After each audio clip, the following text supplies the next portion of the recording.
Let's talk the Supreme Court and the assault weapon ban out of Illinois. This came down yesterday afternoon. I was actually taking time away from my craziness to have some good times. I got to hang around with and meet Oliver Anthony, as you know him, and got to watch him play some music. It was a really, really cool night. Really cool guy, and he's really, really tall, thanks to my friends who hung around with me that night. Thanks to Big Opie, for Opie and the Smokies, who hooked us up, and Kaylee from GOA and Matt from FPC. Good times. Also, at the end of this, there's going to be no sponsors today, but at the end of this, I have a question for my viewers. It's a selfish question.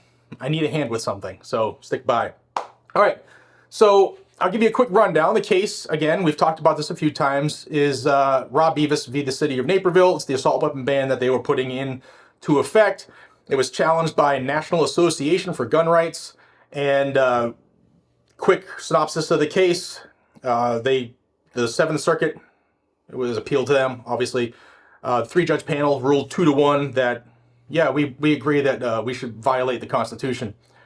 So then NAGR did an appeal to the Seventh Circuit for an en banc hearing, as well as to the United States Supreme Court for a stay pending a writ of certiorari.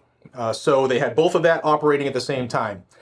And through this whole time, the city of Naperville was saying, hey, just like every Second Amendment case we've had this year that has gone before the Supreme Court in what's called an interlocutory basis, meaning like the case is still ongoing, every single one of them they've kicked down and said no, they haven't even touched it. But it hasn't just been now. They've been doing that all along. This Supreme Court especially, and for many courts prior, they want stuff to come to them one way and one way only, and that's through the writ of certiorari. We'll get into that. So each justice oversees a different circuit in this country, and Justice Amy Coney Barrett oversees the Seventh Circuit, so all emergency appeals go to her. And she used to sit on that court, the Seventh Circuit. So NAGR thought, hey, this could be an opportunity for Justice Barrett to get involved with the circuit she used to be involved with. Yesterday, they issued this. You can see it on the screen. It says the application for a writ of injunction pending certiorari presented to Justice Barrett and by her referred to the court is denied. So what that sentence means is we're not jumping in. Then, since the Seventh Circuit en banc denied to hear it as well, that's a wrap, right? The case is officially done in its current form. So now what happens? I have talked to Dudley Brown, who is the big boss man at National Association for Gun Rights. I talked to him this morning, and they are going to be filing a petition to the Supreme Court for a writ of certiorari. So they are asking the court to take the case up. This is an assault weapon ban case. This has, look, text, history, and tradition, Bruin standard, right? We know, because we are of like mind and like spirit and belief, that no ban in this country, whether it's a magazine ban or an assault weapon ban or whatever, none of them meet the text, history, and tradition standard.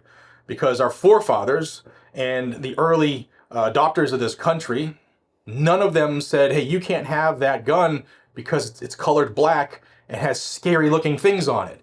None of them said, hey, you're a bad dude because you're carrying 30 of those boomsticks or the seeds or 35 seeds. Nobody ever said that until like 30, 40 years ago when they decided we're going to start banning everything. Actually started in the 30s with they don't want to have machine guns because, you know, gangsters were bad. So everybody else must pay. So that's where we are right now. It sucks if you live in Illinois, right? Because your ban is remaining in effect. However, it's good. It's a good opportunity because now it's the preferred path to the Supreme Court by the justices. So the case is done. They now have what they need as far as what the attorneys for NAGR will present, right? They know everything's set in stone. There'll be no changes. The docket is done. Sorry, had to cough. Another good reason that this is a good scenario is because now you have the Naperville case coming out of the Seventh Circuit, writ of certiorari. You also have Miller v. Bonta coming out of the Ninth Circuit out of California. You might have the perfect scenario that the Supreme Court was waiting for. You have two cases that they might just consolidate and say, you know what, done. Or they might not and let them stand, which I don't see happening because Justice Alito and Justice Thomas have gone on record saying that the Second Amendment is not a second-class right. You can grab this shirt down below, selfish plug. But we'll see, guys and gals. Good stuff could be coming. If you live in Illinois, I understand. I got a bunch of messages yesterday when I was at the concert, and I feel your pain. I get it. I lived in Massachusetts for a very long time, believe me. But sleep better at night knowing that the current pain you are experiencing could be what is necessary to free the country. So think of it that way. Guys and gals, as always, I thank you for your time. Here is what I asked you in the beginning. This is the painful, selfish question. I don't like asking you guys for things on a personal level, but many of you know that I had a second channel called Freedom Garage, where I dove into something else that is truly a passion of mine, and that is cars, cool cars, fast cars, trucks, you name it. I have moved to Freedom here in Tennessee, but I have lost the ability to, get access to vehicles. So I lost those connections.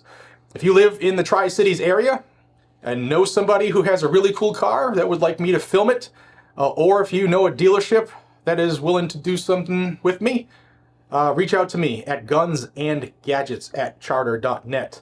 I really want to get that channel going again because I love just experiencing cars and showing people good, bad, and ugly about cars. So Freedom Garage coming back, and thank you for considering the assist. Be safe, stay vigilant, carry a gun to keep you, your friends, your family, your community safe. I'll see you on the next one. Subscribe to Guns and Gadgets if you want to stay in the know, especially about this assault weapon ban stuff. Take care.